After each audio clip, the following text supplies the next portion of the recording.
Hey, beautiful people. Um, I am here. I am tired. I'm not gonna even lie. Um, so let me just wait a couple minutes, wait for some folks to jump online. You know, Facebook got this new live producer thing that I am still getting used to. But I wanted to hop on real quick tonight and chat with you guys. I can't see the comments, so if I don't respond to you, I will respond when this is over. But wanted to hop on real quick again tonight. So for those of you who don't know who I am, hello, it's Gwendolyn here from your virtual admin expert, and welcome to Leading Behind the Scenes, your weekly dose of inspiration to equip you to excel in business and life.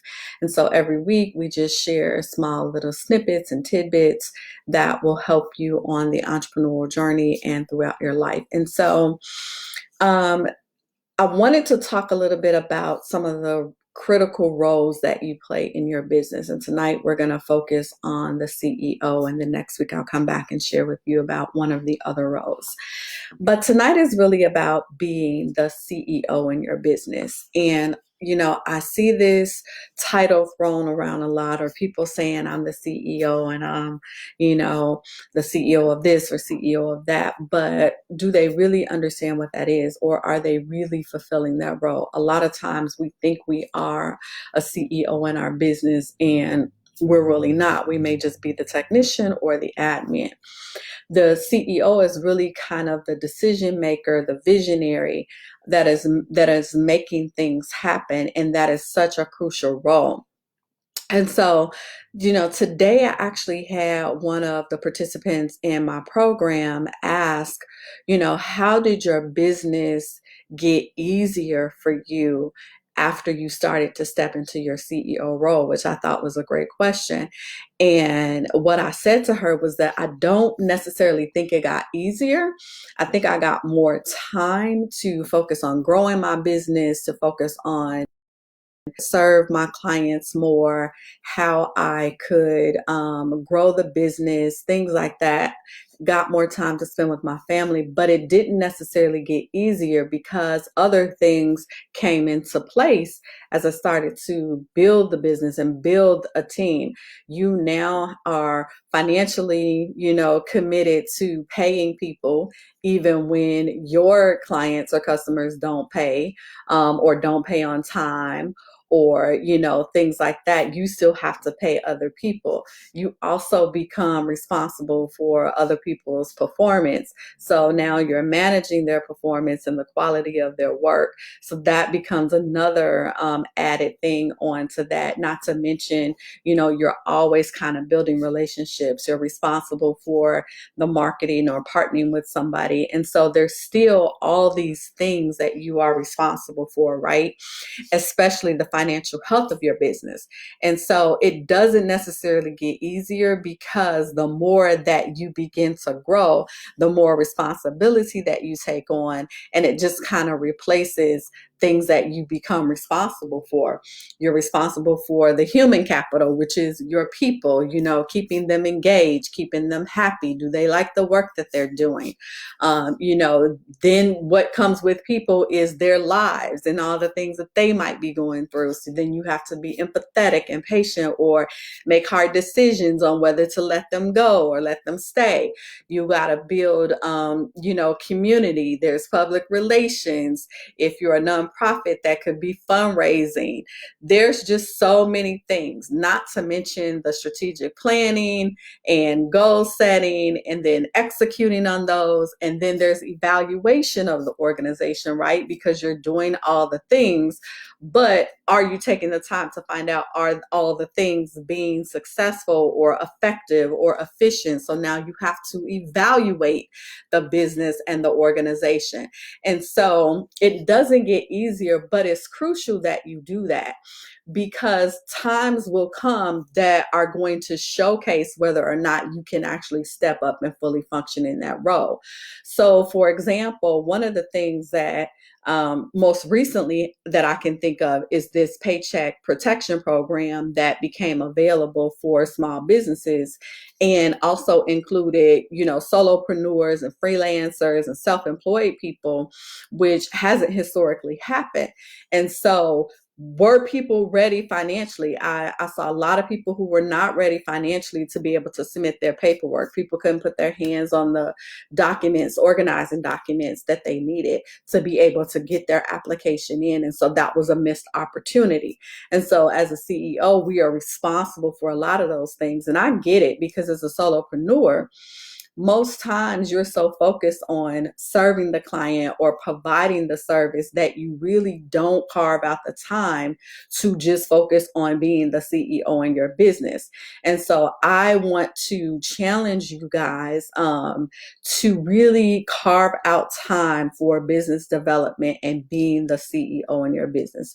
So one of the things that I do that has been very successful and very helpful for me is I block out about 2 to 3 hours of time on my calendar every single week to just focus on my business, not doing any client work, not doing anything else, but just focusing on looking at my business holistically, looking at the financials, looking at the leads that came in and how well they converted, what relationships did I build, is the messaging I'm putting out being effective, am I connecting with the right people, thinking about what programs and services do people need that I serve, how can I serve them better? Just focusing on the things that are going to grow your business and not necessarily working in it. And so you have to have that time carved out to specifically do that. You have to measure. So you got to look at how much money did I have coming in versus how much money did I have going out? Am I spending money on the right things? Do I need to cut back? So these are all the things that being a CEO encompasses, not to mention, are there any crucial conversations that I need to have with people? Do I need to let people go on my team? Do I need to hire more people on my team? Like, you got to look at everything holistically. So that is the true part of being the CEO in your business. If you are just always working, and never taking that time to really evaluate and plan and strategize, then you are not being the CEO in your business. So don't make the mistakes that most people make. And that is not really understanding what it takes to be a CEO and manage a business, because just because we're good at something or passionate about it doesn't necessarily mean we know how to run the business side of it. So that's going to be very important. Failing to be the leader. Sometimes you need to step up and have those conversations that you really don't want to have. But as a leader, you need to do that. Don't be afraid to get it wrong. You are not going to excel at everything. There are going to be some things that just don't work. You got to be able to just take that licking and bounce back. So don't be afraid to get it wrong. Don't hire the wrong people.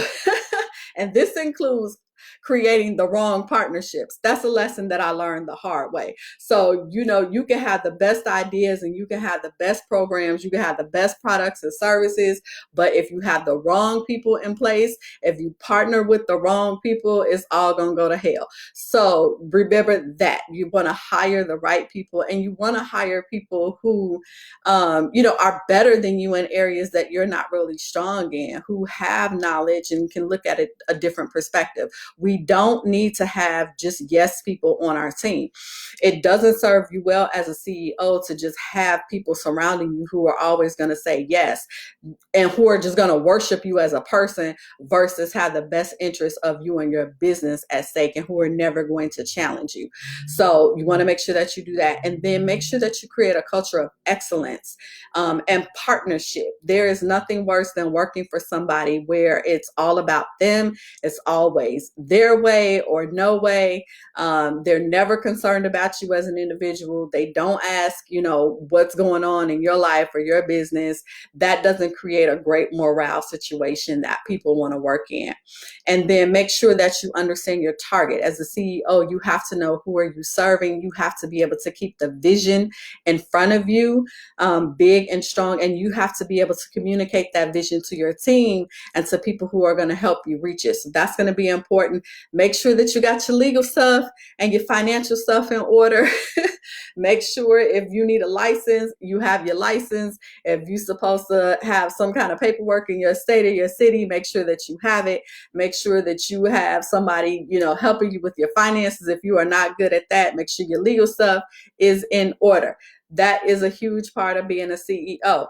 Make sure that you understand every aspect of your business. You don't necessarily have to be the one doing it, but just make sure you understand how it works and how it operates. That's going to be super critical. And don't spend so much time focusing on the competition, right? Because nobody is the same. So don't spend too much time doing that. And then make sure that you count up the cost. A lot of times what I have seen with entrepreneurs, especially newbies, is we jump into this thing because we have a passion, but we have not sat down to count the cost. We don't know how much money it's going to take. We don't know how long it's going to last. We don't know what we're going to need. Count up the cost, because the worst thing you want to do is get started and then not be able to continue on because you didn't do your homework in the beginning.